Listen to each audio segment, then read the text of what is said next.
தாங்காது. அது நழுவி விழும் என்ன தழுவ வரும். இப்போ வேணா சமயம் வரும்.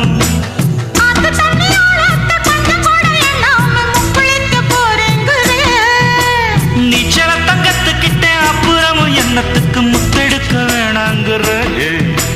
சரிதான் குடிச்ச சரிதான் இனி என்ன சொல்லி கேட்க போற நீ.